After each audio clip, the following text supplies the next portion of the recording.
girl, you are so pretty, pretty, pretty, pretty. Baby girl, you are so pretty, pretty, pretty, pretty. Females. Slow learner adalah anak yang memiliki kemampuan belajar lebih lambat dibandingkan anak seusianya. Anak slow learner biasanya memiliki tingkat kecerdasan sedikit di bawah rata-rata dengan rentang IQ sekitar 70-90. Mereka bukan termasuk anak tunagrahita karena masih mampu mengikuti pembelajaran di sekolah reguler, namun membutuhkan waktu lebih lama dalam memahami materi. Kondisi ini seringkali tidak terdeteksi sejak dini karena secara fisik anak tampak normal dan mampu mengikuti pembelajaran reguler. Akibatnya, banyak anak slow learner mengalami kesulitan akademik berkepanjangan, rendahnya motivasi belajar, bahkan penurunan rasa percaya diri akibat sering dianggap malas atau kurang mampu oleh lingkungan sekitar. Yang panas di suatu siang yang panas. Di suatu siang dan panas. Yang panas. Terus di tengah-tengah hutan di gerbang ingin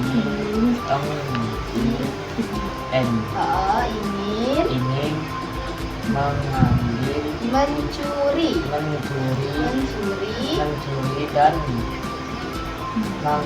memakan madu terus dari sarang lebah.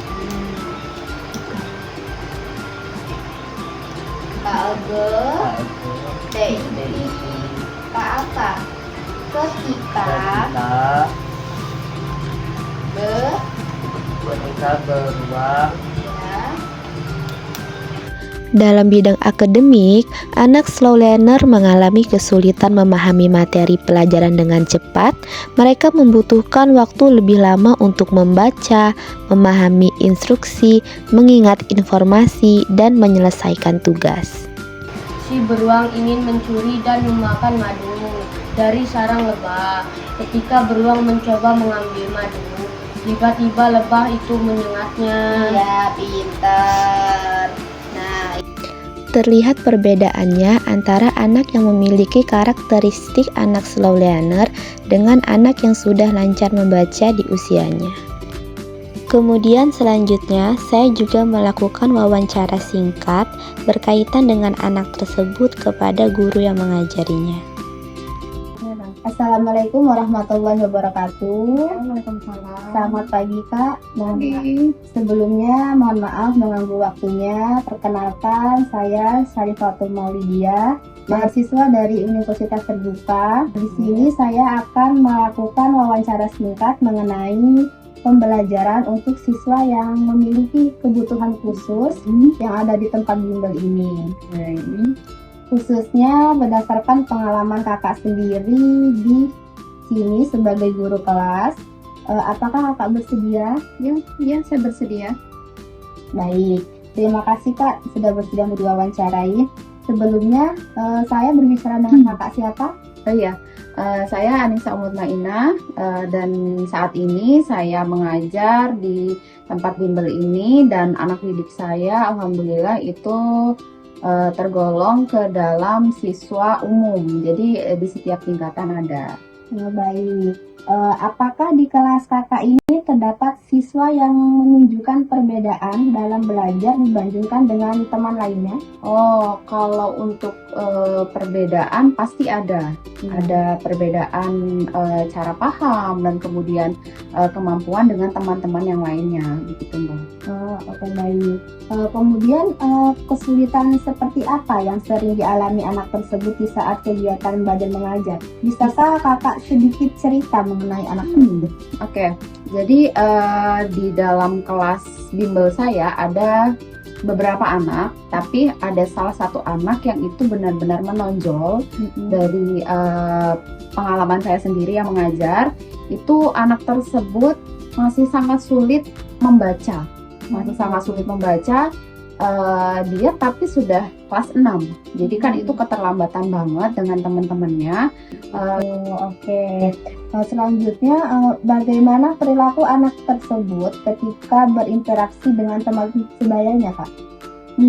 Kalau saya lihat dalam kesehariannya, kayak interaksi dengan teman-temannya, ya tadi karena dia cenderung seperti anak yang tertutup, jadi dia lebih banyak pendiamnya dibanding dengan teman-teman yang lainnya dan merasa sedikit malu. Tapi ada juga yang perhatian dengan anak yang berkebutuhan khusus. Baik, selanjutnya, selama ini bagaimana cara kakak mengajar siswa tersebut di dalam kelas ketika sedang proses belajar mengajar dilaksanakan? Metode pembelajaran yang saya gunakan, Betul. ya. Kalau metode pembelajaran saya gunakan terkhusus untuk anak yang berkebutuhan khusus itu, saya menggunakan sesuatu yang lebih fleksibel. Bahasanya sesuatu yang lebih sederhana yang anak tersebut bisa lebih paham. Seperti saya menggunakan media ajar visual. Mungkin Terakhir kalau ya Kak ya, apa tantangan dan harapan terkait dengan siswa berkebutuhan khusus yang ada di kelas kakak? Tantangan yang dihadapi selama proses kegiatan belajar mengajar, kemudian harapan kedepannya seperti apa untuk anak itu? Kalau tantangannya itu sudah pasti, tantangannya tadi anak tersebut sangat sulit dalam membaca, berhitung. Bagaimana caranya sih anak ini bisa mengikuti pembelajaran dengan baik, dengan benar, dan bagaimana dia bisa berinteraksi dengan teman-temannya. Harapannya ya anak tersebut bisa kemampuan belajarnya mungkin dibantu dengan kami juga, dengan hal-hal yang kami berikan yang tadi menggunakan metode yang fleksibel, itu bisa membuat anak tersebut lambat laun atau secara perlahan bisa membaca dan berhitung, kemudian kemampuan lain juga dia bisa kuasai seperti itu. Oke, baik. Cukup sekian Kak yang mau saya tanyakan terkait dengan anak tersebut. Sebelumnya saya terima kasih, mohon maaf sudah mengganggu waktunya. Baiklah semuanya, sekian pembelajaran pada hari ini. Semoga bisa bermanfaat. Saya akhiri, wassalamualaikum warahmatullahi wabarakatuh. Baby girl, you are so pretty, pretty, pretty, pretty. Baby girl, you are so pretty.